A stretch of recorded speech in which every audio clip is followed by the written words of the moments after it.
Protolite, apple cider, yung probiotic ni paring Manuel Borrello at Miguel Borrello. Tapos ay yung mga probiotic din ni herbiotic ni Engineer. Ito mga kalapatids, nandito tayo sa breeding station. Yan, ito naman yung magulang ng ating nag-second overall champion. Ito si Solo Millionaire, solo clacker ng MacArthur. So mga kalapatids, masisilahin ulit natin yung solo clacker niya ng MacArthur. Anong year nga nag-solo MacArthur yan, sir? 2023.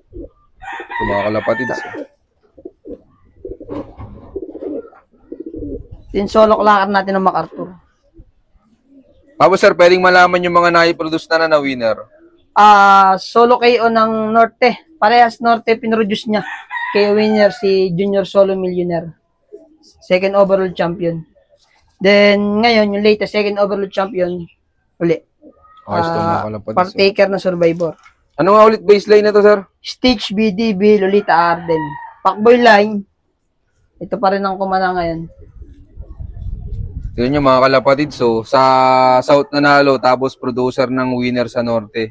Sa South, kamusta mga naging anak nan? Puro finisher lang. Siguro hindi pa match dun sa pairing. Uulitin ko ngayon. May lilipat ako ngayon ng South nito. Bali, 6 anak nito, South. Tapos ngayon pala, Sir Anthony, saan nakapares yan? Sa Florison. Galing sa kaibigan natin, kay Bro Kenneth de la Cruz ng Nueva Ecija. Ano yan, sir? Dagdag pwersa mo na? Dagdag pwersa to. Half sibling ito, Javier Leyte. Ayos Clacker. Finisher lang. Pero layo nun. Ilang kilometer yun dun? I think 700 data. 600. Ilang araw naman bago nakauwi?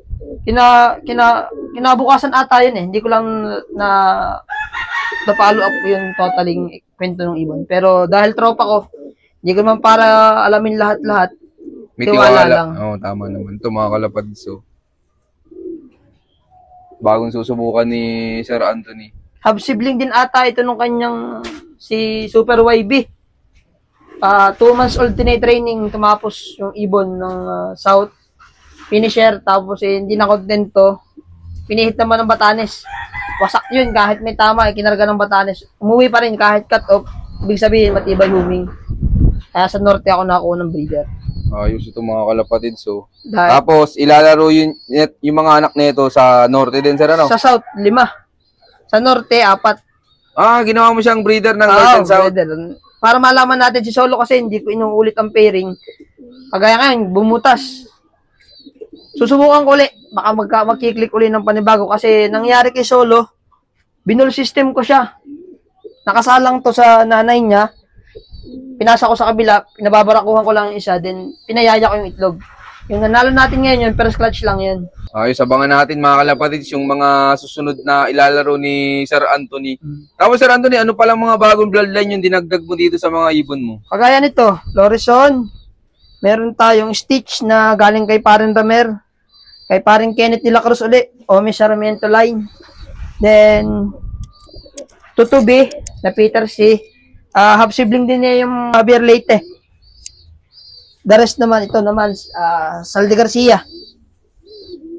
The rest, inbreed ni Solo, inbreed din si Solo, halos wala na. Kumbaga ang baseline mo na dito, yung si Solo. Kay Solo na. 3 inbreed ko ni Solo ngayon, then yung nanay, si Solo, yung lolo ni Solo, at saka lola ni Solo.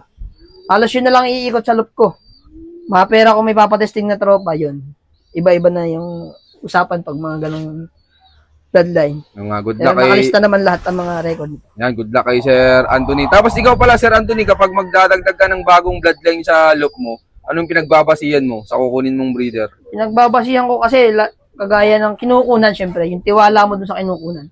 Winner, nanalo, hindi man nanalo, nag-finish, pero yung hirap ng karera, nauwi yung ibon, not bad.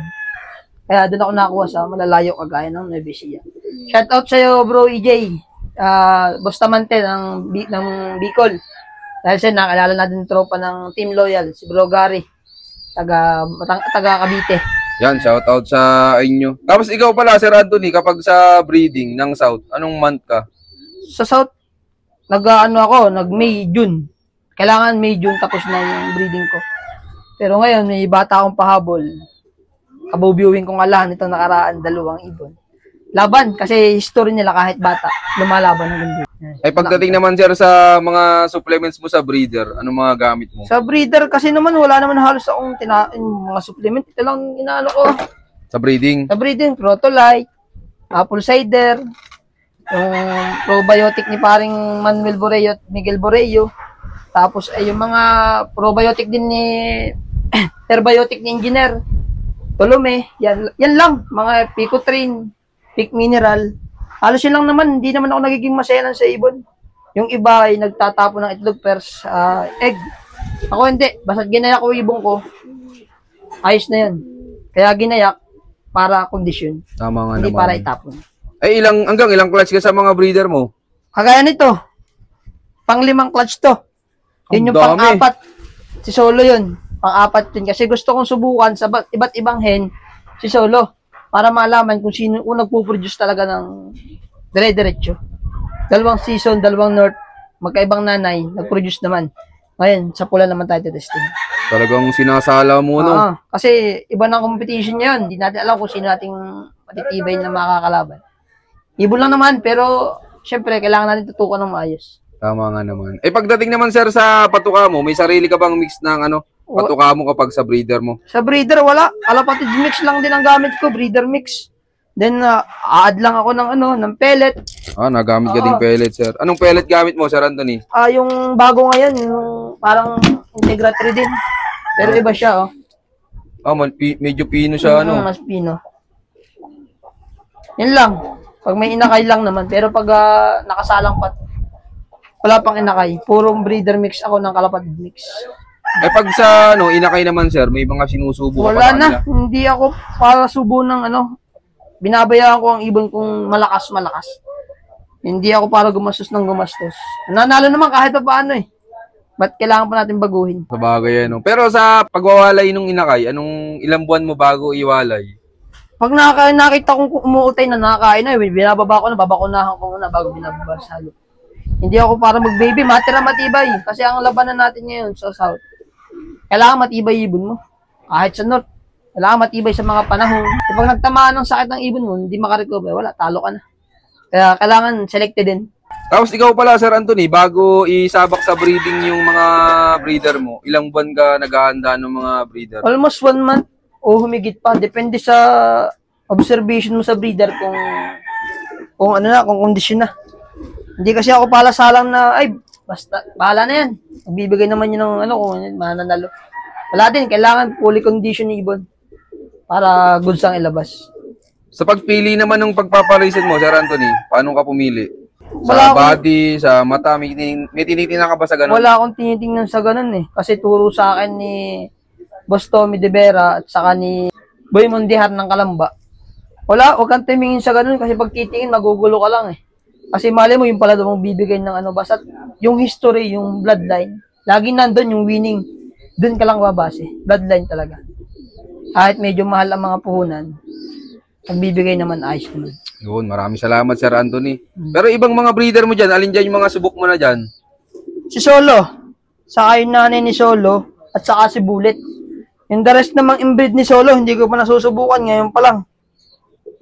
Tapos itong nalipad ko sa tropa, mga finisher ang mga yan, Arden ni Parang Bartrio. Yan, mga yan. Ito naman mga Ome, mga producer na din to sa ibang loop. Sa Nueva Ecija. Dahil lang sa tropa natin, mabait. Yan. Pagbigay sa atin yung ibon. Susubukan ko ngayong South, North. Focus lang sa goal. Maraming salamat, Sir Anthony. Pero Sir Anthony, tingin mo, ano yung pinakang-importante pagdating sa breeding para mas maging matagumpay? Observation, bigay mo lang yung tamang pakain, malinis. Lagyan mo din ng grits para suporta sa kanila. Wag lang talagang walang-wala. Pero yung mga susubo-subo, hindi na ako nagbibigay na.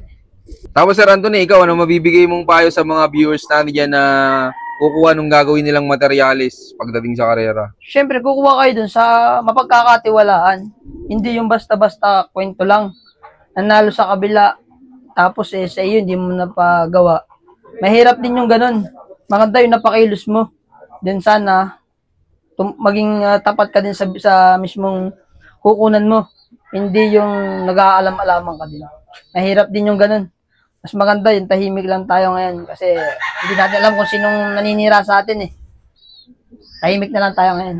Yun, maraming salamat sir. Yun, shoutout sa inyo lahat mga kalapatids. Maraming salamat sa solid yung support. At syempre, bago ulit matapos tong video to, meron ulit tayong pa-shoutout. Shoutout kay Botik Lop at kay Kobe Lop. Shoutout din sa Magtito Lop at sa Girls Alop. Ayan, shoutout. Shoutout din kay Choco Toink Lop at kay Eat My Das Lop. Ayan, lulupit ng Lop name nyo. Shoutout din kay Sandipe Patolot at syempre kay Jessie Placiente. Yan, salamat sa suporta nyo lahat mga kalapatid. Sa mga gustong magpa-shoutout din, mag-comment lang dyan sa baba. At syempre, makikishare nyo na panood yung video at abangan nyo yung part 3. Bali yun na yung last part. So yun, keep watching and God bless you all. Thank you.